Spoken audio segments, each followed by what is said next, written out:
حضرت ابن عمیر وہ بیان کرتے ہیں کہ حضور سید عالم صلی اللہ علیہ وسلم ہمیں نماز پڑھنے کا طریقہ سکھلاتے۔ اب روایت کے اس ٹکڑے پہ غور کریں کہ وہ صحابی بیان کرتے ہیں کہ حضور سید عالم صلی اللہ علیہ وسلم ہمیں سکھلاتے، یعنی پریکٹیکل حضور سید عالم صلی اللہ علیہ وسلم نماز کا طریقہ بتاتے اور صحابہ کرام سیکھتے تھے۔ ہماری مساجد میں اب یہ پریکٹیکل سیکھنا سکھانا نہیں رہ گیا، اور باقاعدہ جو ہے وہ اس کی کلاسز ہونی چاہیے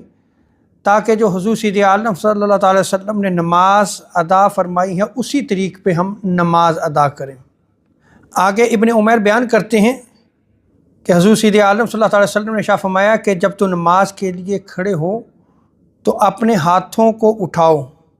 اور ہاتھوں کو کان سے مت ہٹاؤ، یعنی متصل رکھو، اور اللہ اکبر کہو، یعنی ہاتھوں کو اٹھا لیا اور متصل کر لیا کانوں کے، اور کیا کہنا ہے؟ اللہ اکبر، تکبیر کہنی ہے۔ یہ نماز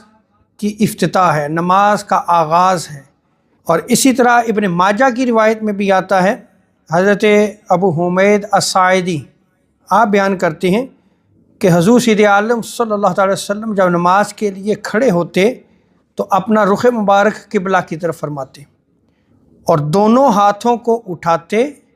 اور تکبیر کہتے، اللہ اکبر۔ اسی طرح یہ یاد رکھ لیں کہ تکبیر کہتے ہوئے دونوں ہاتھوں کو اٹھائیں، یہ طریقہ بھی آقا علیہ الصلوۃ والسلام سے جو ہے وہ نقل کیا گیا ہے، جیسا کہ حضرت وائل بیان کرتے ہیں کہ میں نے حضور سید عالم صلی اللہ علیہ وسلم کو دیکھا کہ تکبیر کہتے ہوئے ہاتھوں کو اٹھا رہے تھے، یعنی تکبیر کہتے ہوئے اللہ اکبر ہاتھوں کو اٹھا رہے تھے۔